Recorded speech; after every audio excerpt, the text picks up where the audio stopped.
주십시오. 네, 조동용 페이스북 대선 앞두고 저희가 라이브 방송 진행을 하는데요. 오늘은 대선 이슈 체크 해보도록 하겠습니다. 자, 오늘 대선이 이제 이틀 남았어요. 정말 발등에 불이 떨어지듯이 각 대선 후보들이 열심히 또 선거 유세도 하고 있고요.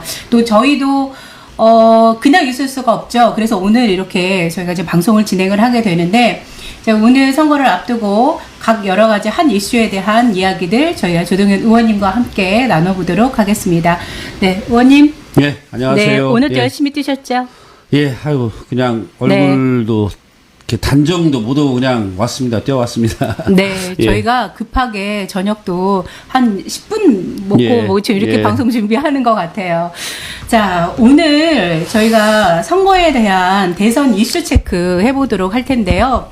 사실 오늘 가장 큰 이슈가 사실 생겼습니다. 네, 이거는 이제 문재인 대통령님께서도 이런 말씀을 하셨는데, 민주주의 사회에서 선거폭력은 있을 수 없는 일이다라고 말씀도 하셨는데요. 송영길 대표님의 린치 사건이 있었습니다. 예. 네, 많은 저희 이제 시민들이 이 사건을 듣고 많이 놀라셨을 텐데, 네, 의원님, 네, 어떠셨나요? 예, 이게 방송이나 언론을 통해서 이제 뭐 대낮에 송영길 당대표, 민주당의 당대표가 망치입니다. 이제 장돌이라고 하는데 망치로 세 번을 가격을 머리를 당했죠. 가격을 한 예, 거죠? 예, 예. 네. 가격을 당했는데, 문제는 이게 언론을 통해서 나오기는 했잖아요. 그렇기 네. 때문에 우리 시민들이 알기는 알 겁니다. 그런데 이런 현상은 왜 나올까, 이게 좀 궁금하지 않나요? 네. 네. 그래서 오늘 그 얘기를 해주실 거죠? 그렇죠. 그러니까 이 주인공은 뭐 표사카 TV라고 하는 유튜버인데, 네. 현재까지 밝혀진 건 유튜버지만 이런 현상이 나온 건 저는 어떻게 보냐면요. 민주주의 질서를 무너뜨려도 된다고 하는 어떤 한 의식의 어떤 반영인 거예요. 그러니까 이번 선거에서 윤석열 후보가 네. 매우 반민주적 행위를 했었습니다. 그러니까 수도 없이 많죠. 뭐 대통령 선거 공식 여당 후보 TV 토론에서 질문에 대답을 안 하고, 여보세요 이런 식으로, 네. 이거 보세요 이런 식으로, 예를 들면 아나무인격인 거예요. 마치 검사가 피의자를 다루듯이 다루는. 네. 그러니까 이런, 평소의 말투들이 그렇죠. 이렇게 대선 토론장에서조차도 걸러지지 않고 나왔다는 거죠. 그렇죠. 그렇기 네. 때문에 이런 문화가 우리 이제 극렬 윤석열 지지 팬이거나 네. 또는 송영길 당대표에 대해서 매우 개인적인 감정이 있거나 이런 것들이 폭력적으로 표현된다는 거죠. 이게 큰 문제인 겁니다. 거기에 앞서서 또 윤석열 후보의 지지층들조차도 그렇죠. 네, 그렇게 닮아간다는 거에 문제점이 있을 것 같아요. 그렇죠. 네. 그래서 우리 사회가 뭐 잘 아시겠지만 이번 대선이 정말 중요한 거는 저런 검찰의 무수부리 권력을 행사하고 국민의 주권에 대해서 완벽히 무시하는 행위가 사회적으로 만연될까봐, 이런 사회가 만연되면 네. 우리나라 정말 20년 전으로 후퇴하게 됩니다. 그래서 전 개인적으로 매우 우려가 스럽고, 또 송영길 당대표께서 크게 뭐 다치지 않고 빨리 회복해서 네. 대선에서 내일부터라도 다시 뛰어다니기를 기원해 봅니다. 네. 그러면 이제 이런 문제뿐만 아니라 이렇게 그 송영길 대표의 린치 사건이 있는 그런 배후에는 김만배 녹취록 사건이 있지 않았나. 네. 이런 점으로 이제 보는 시각도 좀 있어요. 네. 의원님은 어떻게 보시나요? 그러니까 이제 그게 과연 뭐 의도된 김만배 녹취록 사건이 이제 오늘 아침에 조간에 다 언론에 어떻게 이제 보면은 오픈됐죠. 이제 네, 그렇죠. 이제 핵폭탄급이지 않습니까? 네. 김만배가 대장동에 뿌리는 원조는 사실상 윤석열이다라고 네. 녹취록 증언에서 했다는 것을 오늘 추가 증언을 해서 발표를 했잖아요. 네. 공개를 해줬는데, 근데 이게 오후 3시쯤 2시쯤에 이 장도리 사건, 송영길 당대표 폭력 장도리 그렇죠. 사건이 터지면서 김만배 녹취록 사건이 전체 언론에서 쫙 사라집니다. 그래서 이게 의도된 건가? 네, 저는 이슈는 아니라고 또 봅니다. 이슈로 덮기 위한 네네. 저는 근데 그런 아니라고 퍼포먼스이지 봅니다. 않았나 하는 생각도 그런 의견을 그렇게 보시면 안 되죠. 네, 예, 그때 이제 그렇게 네, 문제 제기를 하시거나 또는 의혹을 갖는 분들도 계신데 뭐 설마 저는 그렇게까지는 안 했을 거라고 보고 네, 다만 저는 그러면 김만배의 윤석열이 부산저축은행 사건을 덮어주자고 했던 그 녹취록의 사실이 네, 대장동의 원조고 뿌리라고 하는 것을 입증하는 것이 핵폭탄급인지 아니면 집권 여당의 당대표가 어떤 극렬 반대 세력에게 백주 대낮에 린치를 당한 것이 더 핵폭탄급인지 저는 참 구분은 안 가는데 어쨌든 팩트는 대장동의 뿌리가 윤석열이다라고 하는 김만배의 추가 녹취록 공개가 묻힌 건 사실입니다. 네. 예. 그래서 사실은 이렇게 언론이 그 이슈를 이렇게 이슈로 덮어가면서 정말 그 유권자가 알아야 될 부분들을 그 덮어가는 게 문제이지 않나 하는 생각도 들거든요. 그렇죠. 네. 예, 예. 뭐 우리 시민들이 김만배가 밝힌 윤석열의 의혹에 대해서 조금 모를 수도 있으니까 이건 좀 추가로 얘기하는 게 설명을 좀 어떻겠어요? 해주시겠어요? 그럴까요? 네, 네. 그러니까 이제 핵심은 이겁니다. 2011년도에 그 대검찰청 중앙수사부에서 네. 부산저축은행 사건을 수사할 당시에 박영수 전 특별검사를 통해서 불법 대출 브로커였던 조우영에 대한 수사를 무마해줬다 윤석열이가. 네, 그 음성 파일이 공개가 된 거죠. 그렇죠. 그 음성 네. 파일이 공개가 된 거죠. 근데 그 당시에 실제 검사가 바로 누구였었냐? 네, 윤석열이었습니다. 윤석열이라는 얘기죠. 네, 그렇죠, 그렇죠. 그래서 뭐 아주 리얼하게 나옵니다. 이 뉴스타파에서 이제 공개한 녹음 파일을 보면은 6일날 공개한 녹음 파일에 보면 김만배 씨가 지난해 9월 성남시 판교의 한 카페에서 신하영님이라는 전 언론노조 위원장을 만나서 조우영이가 다른 네. 기자를 통해서 찾아와서 형님 제가 수사를 받고 있는데요. 형님이 좀 해결해 주세요. 그래서 그런데 형이 직접 가서 얘기하기는 어렵다. 이 형이라고 하는 것은 조우영을 말하는 겁니다. 그래서 네. 내가 솔직히 검사들을 다 아는데 성렬이 형이 내 동생이야라고 조우영이가 이제 말해요. 그래서 이제 그렇게 해서 그렇지 말고 그럼 내가 박영수를 소개해줘라고 박영수가 얘기했다는 겁니다. 네. 그래서 결과적으로는 윤석열이가 이 박영수가 데리고 있었단 말이에요. 박영수가 키워준 거니까. 네. 그래서 윤석열한테 그냥 봐줬다. 네가 조우영이야라고 하면서 얘기를 전달해줬다는 이 내용이에요. 그러니까 이 당시에 그러니까 앞서도 잠깐 말씀드렸지만 당시 부산저축은행 수사의 주임 검사는 대검 중수 2과장이었던 윤석열 후보였었던 거죠. 네.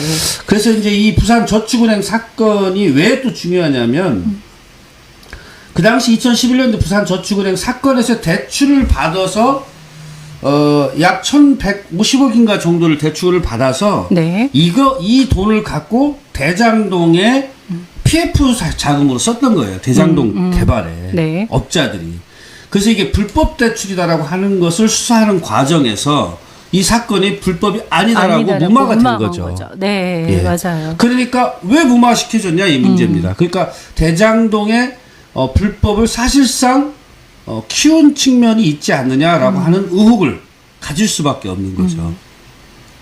근데 이제 이렇게 오늘 녹취를 통해서 우리는 전에는 의혹이다 이런 이야기가 나왔지만 이제는 의혹이 아니라 대장동의 진짜 뿌리는 윤석열 후보다 이런 이야기가 된 거잖아요. 그렇죠. 그러니까 네네. 지난 마지막 TV 토론에서 이재명 후보가 윤석열 후보에게 질문을 하잖아요. 네. 그러니까 대장동 특검을 하자. 그 다음에 대통령 선거가 끝난 다음에 누가 당선이 되든 안 되든 이 문제에서 책임을 지자. 여기서 네. 합의를 하자. 그러면 차라리. 맞아요. 그렇게 질문하니까 윤석열이 뭐라고 대답해요. 여보세요. 이거 보세요. 네, 그렇죠. 어? 이거 말이 안 되잖아요. 그러니까 본인이 투명하고 정말로 이 대장동으로부터 자유로웠다면 조우영은 커피 한 잔도 안 마셨다고 거짓말치고 임만념은 구라치는데 그 이름을 저는 윤구라라고 부르고 싶어요. 윤구라. 기억이 안 납니다. 네. 만난 적이 없습니다. 그렇죠. 네, 뭐 잘 윤구라죠, 모릅니다. 윤구라. 뭐 이렇게 들어가는 거죠. 네. 그랬었던 거고 TV2에서 그렇게 했죠. 근데 뭐 잘 아시겠지만은 그 정영학 녹취록에는 또 김만배의 그 누나가 그 윤석열 부친의 집을 매입했던. 네. 네. 그 다음에 돈 먹은 놈들은 전부 다 국민의힘이다. 그러니까 이게 뿌리를 파면 팔수록 국민의힘이 나오는 거죠. 대장동의 네. 핵심 뿌리는 국민의힘 쪽에 관련된 사람들이다. 네. 그러니까 윤석열은 지속적으로 이걸 검찰에서 조사를 하거나 또는 특검에 들어가서 조사하는 것 자체를 거부하고 있습니다. 네. 입으로만 언론을 동원해서 지속적으로 대장동의 실체는 윤석열이 시장이었으니까 결제는 네가 문제다라고 이재명이 시장이었기 때문에 네, 그렇게 나가긴 하지만 때문에 그렇죠. 네. 그렇게 된 거죠. 네, 현명한 유권자라면 이제 그 진위를 어느 정도 이제 파악을 하셨을 것 같긴 해요. 특히 오늘 방송을 들으시는 분들은 이제 조 의원님께서 이렇게 조목조목 따져주시니까 저희가 그렇구나라고 잘 알 것 같은데요. 사실 언론에 나온 여러 가지들을 보면 유권자가 정말 알고 싶어 하는 것들이 묻히거나 뭐 설명되지 않거나 이런 것들이 참 많거든요. 그래서 저희가 이렇게 라이브 방송을 저희 조동현 의원님과 함께 하고 있는 게 아닌가 하는 생각이 드는데요. 사실 의원님도 선거 계속 열심히 하시고 또 하시니까 바쁘실 텐데도 불구하고 저희가 지금 계속 대선을 앞두고는 라이브 방송을 지금 하고 있잖아요. 네네. 네. 지난주에도 했었죠. 예. 네, 그렇죠. 이렇게 특별하게 방송을 하는 의미도 있으실 것 같은데요. 뭐 어쨌든 저는 이번 선거는 반드시 우리 이재명 후보가 되어야 한다, 뭐 될 거다 이런 확신을 갖고 사실 선거 운동을 하고 있는데 선거 자체가 정말 녹록치 않습니다. 그렇죠. 누구는 뭐 전문가들은 1% 이내에서 판가름이 날 거라고 보고 1% 이내였을 경우에 실제로 뭐 50만 표 이하의 표 차이이기 때문에 어떤 수단과 방법을 가려서라도 이번 선거를 이기려고 하는 마음이 좀 일차적이고요. 그래서 좀 바쁘고 그래서 사실 저도 체크를 하고 팩트를 찾아보기가 힘듭니다. 근데 이게 이제 우리 시민들이 알아야 될 것은 왜 도대체 180석을 갖는 민주당이 왜 윤석열 저런 놈 하나 못 누르고 왜 이렇게 맨날 당하기만 하냐 죽겠다 이런 얘기예요. 그래서 너무 한심하지 않냐 이런 얘기 하잖아요. 근데 저는 이게 항변을 하도 잘 안 되니까 저도 이런 자리에서 또 얘기하는데요. 언론사가 약 9대1입니다. 9대1. 제가 봤을 때 9명은 윤석열에 좋은 기사 써주고 그 반대로 이재명이 좋은 일 있으면 하나도 안 써주고. 그래서 9대1이라는 9대1인 거죠. 네, 그만큼 그렇죠. 많이 기울어진 거예요. 기울어져 있죠. 그러다 보니까 아무리 우리가 팩트를 얘기하고 아무리 공개를 하고 뭐 그 윤석열 후보의 부인인 김건희 씨의 이 도이치모터 사건은 명백한 주가 조작으로 볼 수밖에 없는 사안이거든요.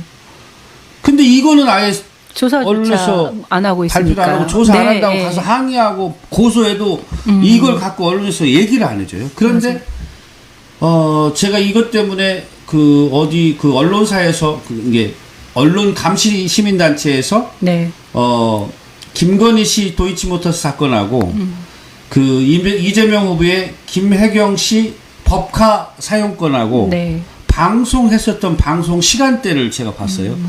3일 동안 방송했는데 김혜경 씨의 법카 논쟁은 176시간 동안 언론에서 다뤘어요. 176시간 동안. 김혜경 씨 법카 문제는 그거 사실 10만 원, 20만 원 쓴 건데 그걸 176시간 동안 3일 동안에 그걸 갖고 방송을 했고요. 그 다음에 그 동일한 3일 동안에 똑같이 도이치모터스 주가 조작 문제가 김건희 씨 건이 터졌음에도 불구하고 김건희 씨 것은 16시간밖에 방송에서. 차이가 이거는 뭐 100배 차이가 되는 건데요. 그렇죠. 네. 그래서 그러한 이 기울어진 언론사들과 검찰의 편향적인 어떤 이 세력이 결과적으로 우리 국민의 알 권리를 완벽히 다 잡아먹고 있다. 다 눈과 귀를 지금 막고 있다. 이런 생각이고, 정말 그런 마음으로 제가 알고 있는 게 정말 너무나 작고 조그만 것이지만 하나라도 우리 시민들이 정확한 팩트를 알고 다른 시민들한테 설득할 논리도 만들고 이런 현상이 왜 나오는지 원인도 좀 파악해서 대선에 좀 1%라도 정말 네. 한 명이라도 기여해주고 싶다 이런 마음 때문에 어쨌든 뭐 바쁜 시간 쪼개서 자주 네, 찾아보고 얘기하고 맞습니다. 있습니다. 네. 자, 오늘 저희 방송이 이제 페이스북 라이브 방송으로 진행이 되기 때문에 댓글도 지금 올라오고 있잖아요. 네네. 네. 궁금하신 것들을 이제 유권자분들께서도 많이 질문을 하실 것 같은데 응원의 글도 많이 올라오고 있고요. 네. 그 중에서 우리 의원님 좀 읽어봐 주시겠어요? 아, 예. 이거 뭐 읽으려면 많이 걸릴 것 같은데, 예. 네. 다 응원 메시지인데요. 네. 궁금한 거 있으면 제가 조금 있다가, 네, 저희 어쨌든, 댓글에 올려주시면 의원님께서도 보시고 궁금한 점은 서로 함께 이야기 나누는 시간들로 갖도록 하겠습니다. 네네. 자, 오늘은 저희가 이제 오늘 한 이슈 두 가지에 대해서 저희가 얘기를 나눠봤는데요. 이 외에 이야기는 좀 안 하고 넘어갈 수가 없을 것 같아요. 그렇죠. 안철수 후보의 단일화. 이제는 이제 후보라고 얘기할 수가 없죠. 안철수 씨? 대표. 예. 안철수 씨. 예. 네. 자, 단일화 예정된 것인가 어떻게 보고 계세요? 제가 사실은 네. 의원님께서 준비해 오신 저 사진을 보고 깜짝 놀랐거든요. 사진을 먼저 좀 보여주시고 시작을 한번 그럴까요? 해볼까요? 클로즈업 되나요? 네. 예. 좀 들어주세요. 네, 잘 보이시나요? 더 올려야 되나요? 네, 이 사진이 네, 자 조금만 더 여러분들께 기다려보세요. 아직 여쭤보면 자 클로즈업. 안철수 후보의 단일화가 잠깐만. 있었던 어. 단일화 후의 사진일지 그 전의 사진일지 자 여러분 보시기에는 어떻게 보시나요? 의원님 설명 한번 해주시겠어요? 이 사진이 어디서 사진인지? 자, 사진이 정확하게 클로즈업이 안 되는 것 같은데요. 돼요? 아 그래요? 얼굴 쪽으로 좀 가보세요. 제 얼굴 쪽으로요? 네, 됐습니다. 네. 그래도 잘 안 보이는데 어쨌든 자, 이 사진은 3월 단일화 하루 전날 네. 사진을 찍은 거라고 합니다. 그런데 문이 닫혀 있고요. 사무실은 텅텅 비어 있고요. 안철수 후보의 어떤 선거 사무실이겠죠. 근데 임대가 이렇게 붙어 있습니다. 그래서 제가 이 사진을 발견하고 그동안 단일화가 물 건너간 게 아니고 단일화가 네. 극적으로 연출하기 위한 쇼였었나? 라는 생각이 이 사진 한 장으로 우리의 궁금증을 해결하게 만들었습니다. 사실 이 사진이 그러니까 대선 후보 토론 전날인 거잖아요. 그렇죠. 예. 네, 그렇죠. 다들 대선 후보를 보셨던 분들이라면 안철수 후보와 단일화는 이루어질 수 없겠구나라고 생각하시는 분들이 참 많으셨을 것 같아요. 그런데 그날 저녁에 이렇게 극적인 그런 이슈를 위해서 단일화가 그때 이렇게 진행이 됐나 하는 생각이 들어서 이게 정치인가? 저희 유권자 입장에서는 사실 놀랄 수밖에 없었거든요. 그렇죠. 근데 그것도 여론조사 공포 금지 하루죠. 맞아요. 네. 그래서 사실은 안 될 것 같다라는 생각을 했었거든요. 근데 이제 의원님 보시기에는 좀 달리 생각하셨을 수도 있을 것 같아서. 네. 이게 조짐이 몇 가지가 있었어요. 제가 사실 주변에 만나면 저한테 안철수가 단일화가 되면 우리 선거가 네. 어려워질 거다. 이런 말씀들을 참 많이 하셨고, 안철수 단일화가 어떻게 생각하십니까? 물 건너간 거 아닙니까? 네. 물 물어보시는 건너간 거, 분들 예, 많으시죠. 물 건너간 거 아닙니까? 이런 질문을 많이 네. 했어요. 그래서 저는 물 건너가지 않았습니다. 제가 이제 몇 가지 근거를 댔었어요. 그게 이제 뭐였었냐면, 첫 번째 근거는 우리 시민분들이 기억하실지 모르겠지만 대통령 후보 공보물 네. 공보물이 집에 도착했어요. 그런데 우리 이재명 후보나 윤석열 후보는 공보물을 할 수 있는 양만큼 총 20페이지 분량으로 전체 다를 공보물이 우리 집에 도착을 했죠. 네. 근데 안철수 후보 거 혹시 공보물 보셨나요? 저희는 다 보긴 했는데. 아, 예. 네, 궁금해서. 궁금해서 봤는데 네. 안철수 후보 것이 몇 페이지인지 안 봤죠. 네, 그거는 못 본 것 같아요. 그래요. 원래 그렇게 짧게 냈나라고 그냥 그렇게 생각을 한 것 같은데. 안철수 후보는 애초에 당선되고 싶은 욕심이 없었던 거예요. 왜 그러냐면 안철수 후보 건 4페이지로. 그러니까 다른 우리 이재명 후보나 윤구라 씨 거는 20페이지 분량으로 했는데 네. 안철수 건 4페이지로. 제가 그걸 집에 가서 다시 한번 봐야겠네요. 그래서 제가 그걸 들고 네. 다른 모임에 가서 안철수 단일화 여지가 남아 있습니다. 얘는 끝까지 갈 의지가 없다고 판단됩니다. 또 두 번째로 무슨 사건이 또 있었냐면 군산에서 안철수 후보의 선거 사무실 보셨나요? 못 봤어요. 예. 네. 그러니까 전국에서 메인 도시들도 거의 사실상 지역 사무실을 두지 않을 정도로 네. 실제적인 선거 운동을 안 했다고 봐야 돼요. 이게 이제 두 번째고. 네. 그다음에 목표를 단일화를 하려고 하는 목표를 가지고 그러면 후보로 나온 거 아닐까요? 그렇죠. 그런데 이게 묘하게 네. 이제 안철수 씨가 단일화를 할 거다 이렇게 봤는데 네. 자기는 이제 단일화를 하고 뭔가를 얻는 방식으로 가려고 했었는데 묘하게 1월 초순에서 중순 사이에 안철수 후보의 지지율이 올라가 버렸죠. 10% 이상 올라갔으니까. 올라갑니다. 네. 그래서 안철수가 마음이 잠깐 흔들려요. 네. 그럴 수도 있을 것 같아요. 예, 그렇죠. 네. 잘못하면 내가라도 갈 수 있겠는데 이렇게 된 거예요. 그렇죠. 그렇게 많은 그래서 분들이 이제 또 그렇게 생국했고. 그렇죠. 그래서 네. 안철수가 이제 강하게 나가기 시작합니다. 그렇죠. 예. 원래 그림대로 안 가는 거예요. 그러니까 이제 윤 쪽에서 국민의힘 쪽에서도 이 자식 봐라 이렇게 된 거예요. 이렇게 된 건데 네. 이 중간에 또 무슨 또 이상한 일이 생겼냐면 지난 제가 라이브 방송 때 여론조사를 편향적으로 조사해서 고의적으로 여론조사가 윤석열 후보가 많이 나오는 어떤 현상들을 설문 문항을 통해서 바꿔놨다. 예를 네. 들면 첫 번째 질문에 단일화를 누구로 하면 좋겠냐라고 질문을 해서 민주당 지지층이 전화 여론조사 응답을 못하도록 하는 거죠. 그러면 당연히 국민의힘이 지지율이 높게 나오죠. 그렇죠. 이러한 여론조사 행태를 쭉 하다 보니까 자기들이 착시현상이 또 생겼습니다. 어떤 착시현상? 국민의힘도 안철수 배제해도 우리가 이기겠는데? 그렇죠? 네. 왜 그러냐면 안철수 나온 상태에서도 자기들이 12%까지 이기는 결과가 나왔잖아요. 안철수를 배제해도 이기겠는데 이런 게 나온 겁니다. 근데 제가 네. 지난주에 또 하나 얘기한 것 중에 하나가 구글 빅데이터, 구글 트렌드 얘기를 해줬었어요. 네. 근데, 이재명 후보가 약 2월 셋째 주차부터 추격을 해서 따라가기 시작했습니다.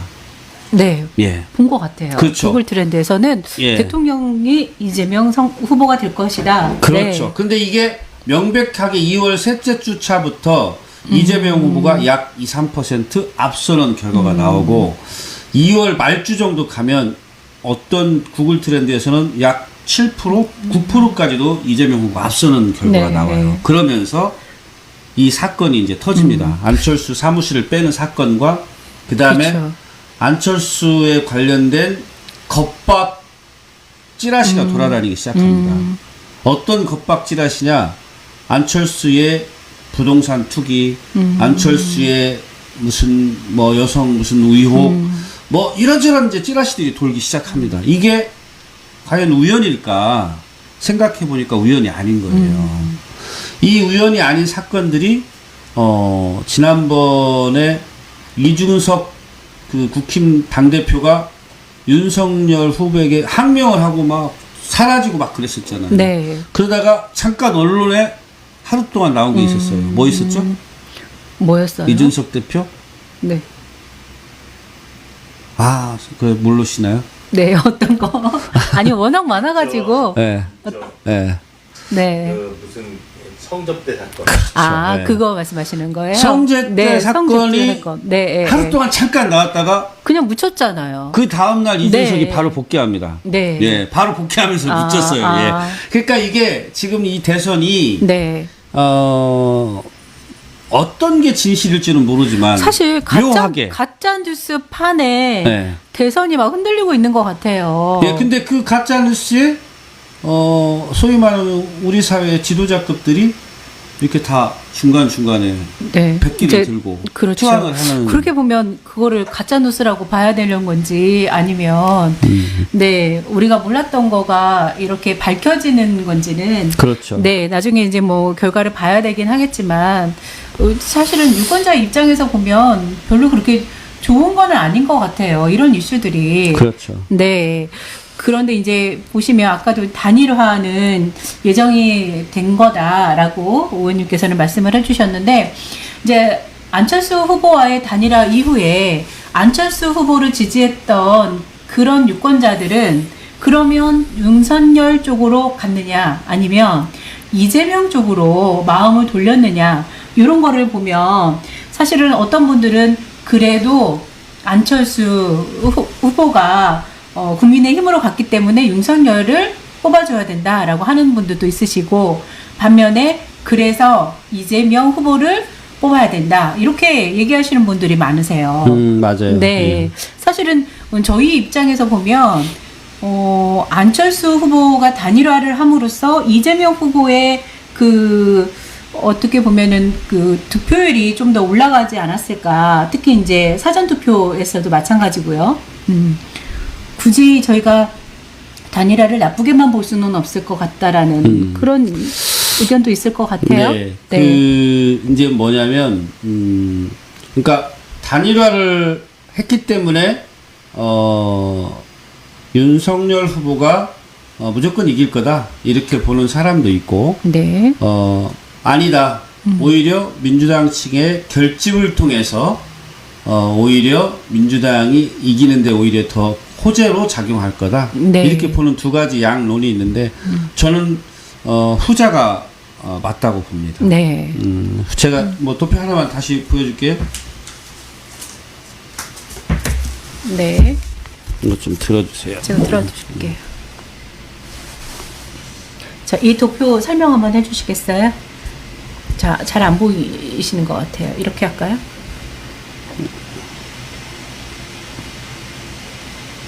네, 좀 내릴까요? 잘 좀 당겨보세요, 남 대표님. 자, 이렇게. 네. 예, 예, 아이고, 꺼졌네. 예, 됐어요. 자, 이게 3월 5일 날 구글 트렌드에서 검색량 조사를 한 겁니다. 3월 5일 날. 그러니까 3월 5일 날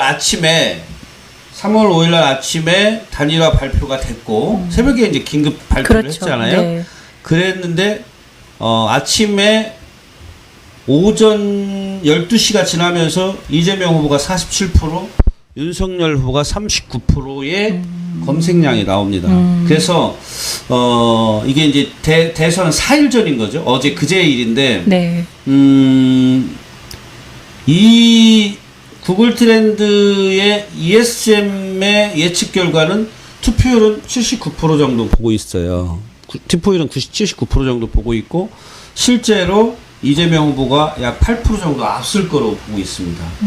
근데 이제 이게 중요한 건 뭐냐면 제가 이제 뭐 도표가 하나 더 있는데 그건 안 보여도 될 것 같아요.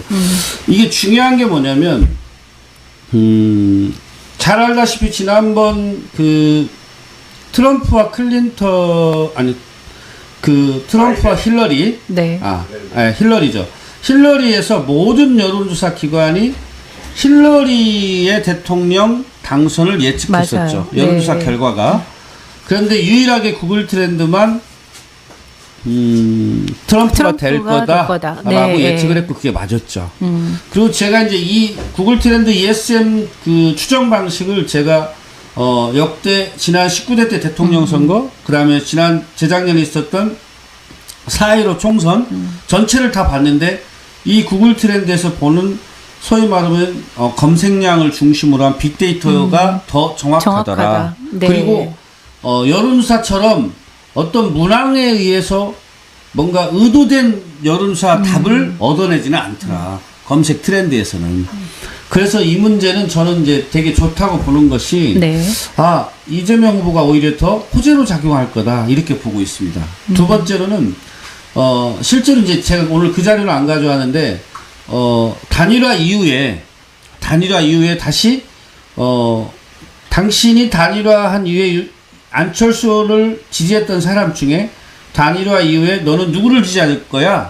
이렇게 해서 다시 트렌드 조사를 해봤는데 약 72% 정도가 이재명 후보 쪽에 가고 30% 정도가 윤석열 후보에 하고 심상정 후보에게 거의 뭐 1, 2% 가는 형태가 나와 있더라고요. 그래서 그거 봐도 얘네들은 패착 중에 가장 큰 패착은 안철수를 끌어들인 거다. 윤석열 후보는. 저는 그렇게 생각하고 있고 그런 측면에서 저는 이재명 후보가 당선될 확률이 훨씬 높다. 이렇게 개인적으로 확신하고 있습니다. 네. 자, 그 확신이 이루어졌으면 좋겠습니다. 네. 자, 오늘 저희가 한 1시간 정도 방송하실 계획이신 거죠? 아니 뭐 날 세울 수도 있고요. 빨리 끝날 수도 있고 상황에 따라서. 네. 예. 그러면 이 팩트 체크에 한번 들어가면 어떨까 하는 생각이 들어서 이런 말씀하시는 분도 있으세요. 사실 민주당 정권이 호남에 해준 게 없다. 네. 이런 이야기 들어보셨죠? 네. 근데 정말 해준 게 없을까? 자, 오늘은 우리 조동현 의원님과 함께 그에 대한 팩트체크를 한번 해보도록 하겠습니다. 네. 어떻게 해준 게 얼마나 많은지 아니면 정말 없는지 궁금하긴 합니다. 저는 개인적으로 우리 민주당 정부가 호남만을 위해서 또 군산만을 위해서 잘해야 된다 이렇게 생각하지는 않습니다. 다만 지금 우리 사회에 심각한 불균형적 발전이 있는 거잖아요. 네. 서울과 지방의 불균형이 있고 영남과 호남의 불균형이 있고 호남 안에서 또 광주 전남에 밀리는 전북이라고 하는 삼중구 불균형을 우리 전북은 안고 있거든요.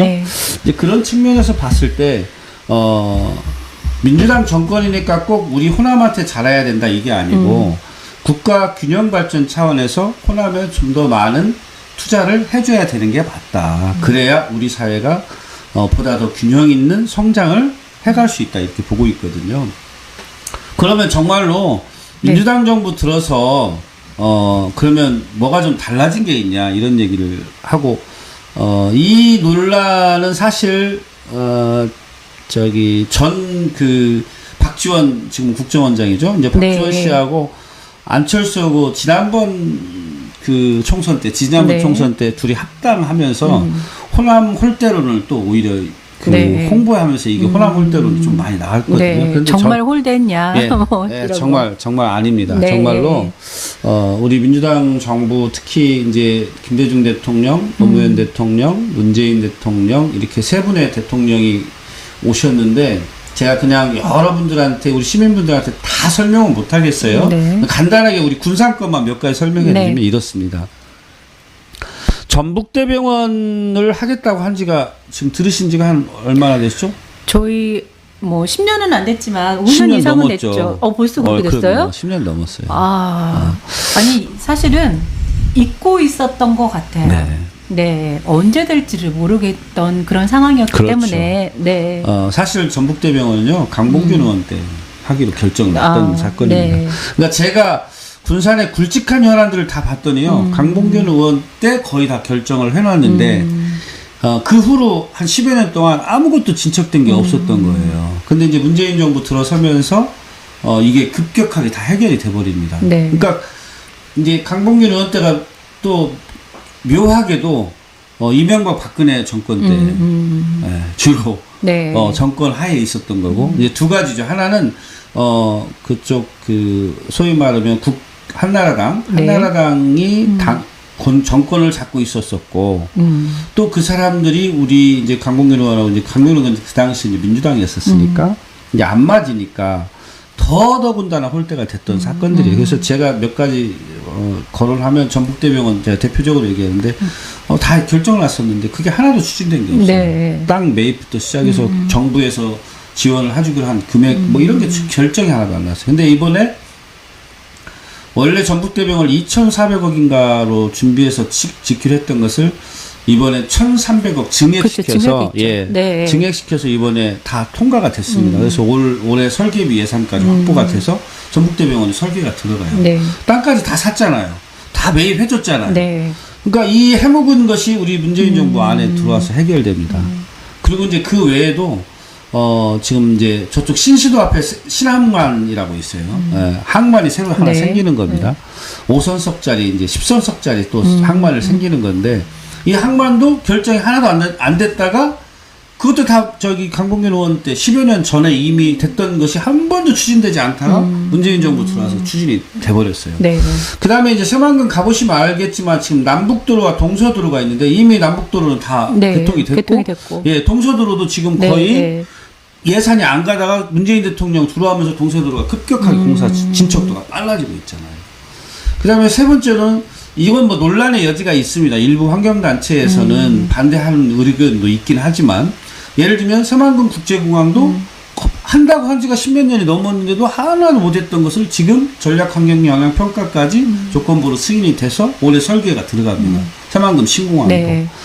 그 다음에 군산 앞바다에 그 지금 저기 그 뭐죠 하구뚝 때문에 계속 토사가 밀려서 네. 수심이 낮고 배가 항로를 갈 수가 없고 앞에는 썩어 있고 이러잖아요. 네. 그래서 제2 준설 투기장이 필요했었거든요. 지금 금남도는 그 준설토를 모아서 만든 게 금남도 네. 섬인데 제2 준설 투기장의 그 돈도 거의 뭐 1조에 가까운 돈인데 지금 제6부도 앞에다가 준설장을 만드는 네. 예산을 확보했습니다. 그러면 이제 그 준설장을 확보하게 되면 수심이 높아지잖아요. 그럼 배들이 입출입이 그렇죠. 가능해지고. 네. 이제 마지막으로 우리 대통령께서 군산에 대통령 당선되고 무려 3번째 오셨는데 엊그저께 오셨다 가셨잖아요. 현대중공업 재가동 약속을 또 지켜주셨어요. 임기 네, 그렇죠. 끝나기 전에. 네. 그러니까 뭐 웃기는 사건이지만 윤석열은 울산에 가서 현대중공업 군산에 또 뺏기면 안 된다고 그러고 네. 그랬잖아요. 그러니까 윤석열이라는 후보가 되면 이렇게 호남을 호남은 이제 네. 더 홀대라는 말이 이제 홀대가 확정되는 더 거죠. 이제 뭐 이건 홀대가 네. 아니에요. 이제 차별이죠. 네, 그렇죠. 차별이 생기는 건데. 네. 그래서 저는 우리 민주당 정부가 반드시 나를 위해서도 필요하고 우리 군산을 위해서도 필요하고 우리 나라의 국가 균형 발전을 위해서도 필요하다. 호남 홀대로는 저들과 언론이 만들어낸 하나의 프레임에 불과하다. 저는 그렇게 생각하고 있고 다만 우리가 생각하는 것보다 속도감 있게 호남에 더 적극적인 지원을 광주 전남에 밀려서 좀 많이 못해준 것은 사실이다.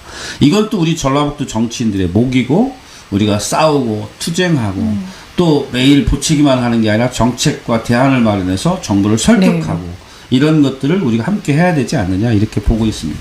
네.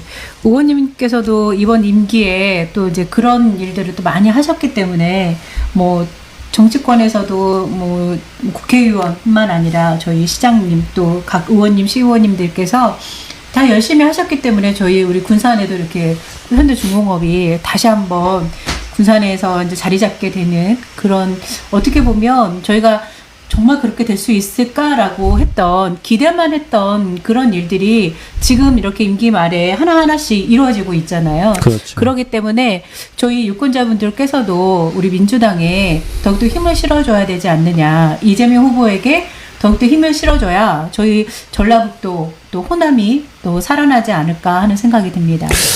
뭐 그런 말씀 하셨으니까 그렇지만 얘기 하나만 더 보태면 네. 사실 떠나간 기업을 다시 오게 하는 것보다 그냥 새로운 기업 유치하는 게 훨씬 편하고 빠릅니다. 그렇죠. 쉽지 않은 일이었을 거예요. 정말. 현대중공업 네. 재가동 건은 정말로 우리 신영대 의원님하고 강임준 시장님이 한 팀이 돼서 또 대통령까지 같은 집권 여당이기 때문에 이뤄낸 정말 가능했던 일인 것 같아요. 일이고 그래서, 네. 그 일에 사실은 뭐 우리 신영대 의원님이 90% 이상 하시고 강윤주 네, 시장님이 네. 한 10% 하시고 또 우리 네. 저 대통령이 의원님들도 하시고 저는 0.1% 네. 0.1% 했습니다. 그런데 이 문제는 정말 칭찬해줘도 우리 그럼요. 또 부산 시민들이 네. 다른 걸 떠나서 그냥 박수 쳐줄 일이다 이렇게 생각하고 있습니다. 네. 자, 오늘은 저희가 대선을 이틀 앞두고 대선에 관련된 오늘의 한 이슈에 대한 체크를 좀 더 해봤고요.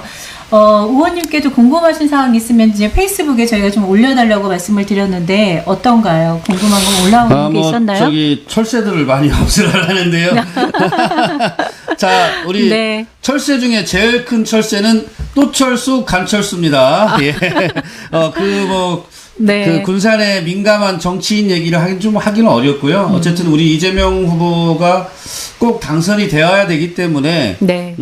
사실 국민의당하고도 좀 함께 했었던 분들하고도 우리 군산에서 많이 해주고 호남에서도 많이 함께 해줬는데 저는 우리 지역에서도 바른 정치 또 통합의 정치를 앞으로 가져갈 수 있도록 그런 부분은 좀 노력해야 될 일인 것 같고요. 네. 끝으로 좀 뭐 한 가지 더 말씀드려도 또 되나요? 말씀해 주실 거 있으신가요? 예. 네네. 자, 오늘 우리 그 시민들한테 꼭 부탁하고 싶은 게 있습니다. 우리 촛불 정권이었던 문재인 대통령의 득표력이 45%가 안 넘었어요. 그 얘기는 그 국민의 여러와 같이 박근혜를 탄핵시키고 탄생한 정권도 50%가 안 되는 우리들의 지형과 우리들의 힘이 그만큼 약하다는 걸 알고 있어야 됩니다. 김대중 대통령도 DJP 연합이라고 하는 보수를 껴안고 총리부터 시작해서 내각을 반절을 JP한테 줬거든요. 그랬었는데 당시에 만약에 이인재가 출마하지 않았다면 네. 이길 수도 없었던 게임이에요. 그만큼 우리 진보의 힘이 아직 많이 우리 사회에 어렵다. 약하다. 네. 네. 왜 그러냐. 길게는 5,000년 역사 속에서 우리가 집권한 건 딱 3번입니다. 네. 나머지는 다 5,000년 동안 저들의 권력이 다 그 힘이 토착 애국 세력에서 다시 이쪽 한나라당 세력이 국민의힘까지 온 거거든요. 그렇죠. 그래서 저는 우리 국민들한테 우리 시민들한테 민주당이 많이 부족한 건 사실입니다. 그러나 긴 역사의 이 흐름을 바꾸는 데는 더 많은 힘이 필요합니다. 그래서 제가 보니까 청년들과 여성표를 집중 공략해야 될 것 같아요. 윤석열이 지금 이대남을 중심으로 해서 여성 갈라치기 편가르기를 엄청나게 하고 있잖아요. 네. 그래서 오히려 지금 여성들이 분기를 하고 있어요. 그래서 여성분들 20대 30대 여성분들이 주체적으로 투표장에 데리고 오셔야 될 것 같고요. 두 번째로는 20대 30대 청년들한테 윤석열 후보의 그 무능함에 대해서 정말 얘기해 주셔야 됩니다. 그래서 제가 어제도 제 페이스북에다 그런 걸 썼잖아요. 지갑을 좀 열어라. 네. 조카들에게 네. 지갑을 열어서 용돈을 줘서라도 투표장에 꼭 네. 데리고 가셔라. 네. 그리고 조카들한테 친구들 꼭 투표장에 데리고 가도록 정말 정말 간곡하게 권유해 네. 주셔서 그만큼 간절한 거예요, 사실은. 네네네. 네. 우리가 정말 한 사람이 한 표 한 표씩 우리 이 군산 사람들이 서울에 있는 조카들한테 충청도에 있는 조카들한테 전화 한 통화해서 그들이 투표장에 오면 우리가 반드시 이깁니다. 내일 하루면 우리가 50만 표를 움직일 수 있습니다. 하루면. 잘 아시겠지만 노무현 대통령이 정몽준하고 단일화해서 정몽준이 또 투표 전날 다시 저쪽 편으로 넘어간 그 사건 하루에 50만 표가 움직여서 그렇죠. 50만 표 차로 우리가 이긴 거예요. 지고 있었습니다. 네. 그러니까 우리가 정말 우리 시민들이 허투루 듣지 마시고 정말 조카들한테 밥이라도 한 끼 사주고 용돈 준다는 심정으로 투표장에 좀 데리고 와라. 또 20, 30대 여성들이여 힘을 내시고 여성들에게 적극적으로 우리 민주당 정부의 정책에 대해서 설명해서 투표장에 좀 데리고 와야 된다. 이렇게 간곡하게 부탁드리고 싶습니다. 네. 유권자의 힘은 바로 투표에서 나오는 거죠. 네. 그래서 그 힘을 우리가 발휘할 수 있는 날이 앞으로 이틀 남았습니다. 네. 다 같이 투표장으로 갈 수 있도록 우리 주변에 아직 사전투표 안 하신 분들이 많으시더라고요. 네, 이분들과 함께 투표할 수 있도록 깨어날 수 있도록 우리 여러분들께서 함께 해주시면 좋을 것 같습니다. 의원님 마지막 마무리 해주시죠. 시민 여러분 감사합니다. 이제 대통령 선거가 딱 하루 남았습니다. 저는 내일 밤 12시까지 선거운동에 돌입할 생각이고 시민들 한 분 한 분 더 만나서 설득하고 우리 역사를 반드시 지켜나가고 싶습니다. 저 입만 열면 구라치고 네. 정말 이렇게 아나무인인 저런 사람에게 우리나라를 맡겨서 안 됩니다. 검찰공화국 가면 우리 20년 뒤로 후퇴합니다. 우리 국민 시민 여러분 정말 간곡하게 부탁드리고 늦은 시간까지 함께 시청해 주시고 바쁜 시간에 와서 댓글 달아주시고 그런 시민 여러분들 또 정말 감사하고 열심히 하겠습니다. 열심히. 예, 뭘 또 봐야 됩니까? 카메라를 보시고 예. 제가 아직 그 카메라 아직도 부족하네요. 아무튼 우리 시민 여러분 정말 감사하고요. 늦은 시간까지 함께 해주셔서 정말 감사합니다. 그리고 열심히 보답에 따라서 열심히 하겠습니다. 꼭 이기겠습니다. 그리고 여러분들도 그 큰 길에 함께 가시기를 바랍니다. 유선 선생님 감사합니다. 네, 감사합니다. 감상천 대표님 감사합니다. 네. 예. 고맙습니다.